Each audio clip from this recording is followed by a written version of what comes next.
Naitwa Deusdedith Magara, ni mkurugenzi wa rasilimali watu na utawala, lakini pia nakaimu kama mkurugenzi mtendaji wa shirika la madini la taifa STAMICO. STAMICO shirika letu limeshiriki katika wiki ya utumishi wa umma, na leo hasa katika ufunguzi rasmi wa maonyesho haya tumefarijika kuona kwamba ni sehemu ya wiki hii, lakini kikubwa katika ufunguzi huu, na nikianza kuzingatia kuangalia aliyosema mgeni rasmi ya kusisitiza uwajibikaji, ambayo ndio kauli mbiu kuhakikisha sisi viongozi au wasimamizi wa rasilimali watu kuhakikisha kwamba tunawasimamia watumishi wetu waweze kuwajibika kufanya kazi na kuonyesha matokeo.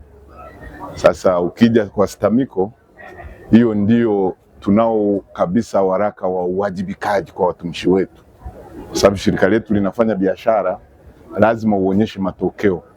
Lazima mfanyakazi afanye kazi, asimamiwe, lakini pia aonyeshe matokeo ya kile alichokifanya.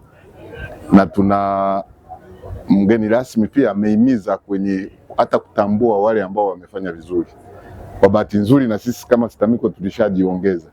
Ule waraka wa uwajibikaji unaonyesha mtu akifanya vizuri apate zawadi, azawadiwa au atambuliwa. Na kutambuliwa sio lazima upate fedha au upate zawadi au upate nini, lakini hata ukipata barua ya kumtambua mtu inakuwa ni kitu kizuri.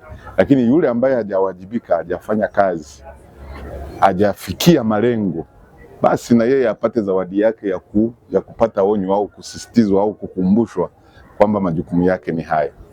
Lakini kikubwa kingine ambacho mgeni rasmi amekiongelea sana na kukisisitiza ni kuhusiana na motivation kwa wafanyakazi wetu, na hasa kuwapandisha vyeo.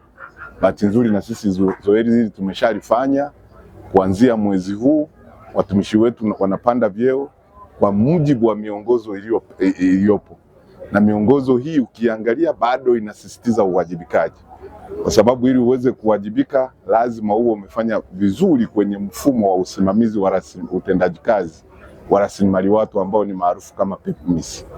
Kwa hiyo ukiangalia haya maonyesho pamoja na kukutana na wenzetu, lakini pamoja na kujitangaza, inatupa pia fursa ya kuweza kuzingatia na kutukumbusha kwamba tunao wajibu wa kusimamia rasilimali watu ili ziweze kufanya kazi na kuzalisha na kuonyesha matokeo katika shirika na katika serikali yetu. Lakini kwa kuwa sasa shirika la madini la taifa ni la biashara, lazima pia nitoe wito kwa watazamaji na wanaopita humu kwamba tunajitangaza kibiashara. Tunayo bidhaa tunazozitangaza. Shirika la madini la taifa linazo leseni nyingi sana. Nchi hii imebarikiwa na kuwa na madini ya kila namna: dhahabu, graphite, critical minerals, makaa ya mawe na kila kitu. Hizo fursa tunatoa wito kwamba watu wabia wa Tanzania na hata wasiokuwa wa Tanzania waje tushirikiane, wawekeze katika shirika letu. Lakini pia tunayo makaa ya mawe kwa wale wenye viwanda, tunazalisha kule Kiwira na Songea, na tuna uwezo hata wa kupeleka nje ya nchi. Lakini tuna bidhaa yetu ya Rafiki Briquettes ambayo tumekuwa tukitangaza na hapa ipo, ambayo ni nishati safi ya kupikia nyumbani na hasa na kwenye taasisi mbalimbali.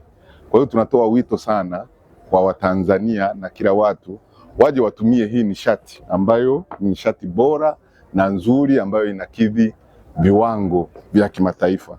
Lakini pia tunayo refinery ya Gold Refinery, kiwanda cha kusafisha dhahabu Mwanza. Tunatoa pia huduma za uchorongaji katika migodi mikubwa kama GGM, Shanta, GFX, Nyanzaga. Pia tunatoa wito kwa wale wanaohitaji hizo huduma za uchorongaji waweze kufika kupata huduma hizo na hatimaye waweze kuboresha mashapo yao.